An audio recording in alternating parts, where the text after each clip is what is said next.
Il mio pensiero va a un imprenditore di questa terra che si è tolto la vita perché non è riuscito a reggere al cambiamento e alle trasformazioni. Lo ha detto Don Luigi Ciotti, fondatore e presidente di Libera, oggi a Padova a margine di un incontro contro le mafie. Don Ciotti parla di Emanuele Vezzù, l'imprenditore che martedì si è tolto la vita nel suo capannone.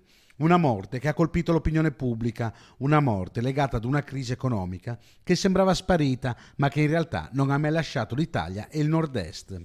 La regione ha istituito un numero verde, l'833 43 43, attivo 7 giorni su 7 e finanziato dalla regione stessa, al quale si affianca un servizio di consulenza e di indirizzo alla rete dei servizi.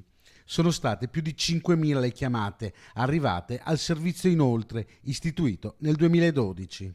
Molte le motivazioni che spingono all'estremo gesto, dall'e-commerce che avanza e mangia tutto il mercato, ad una tassazione sfavorevole che non deve però fermare chi ha bisogno di essere aiutato.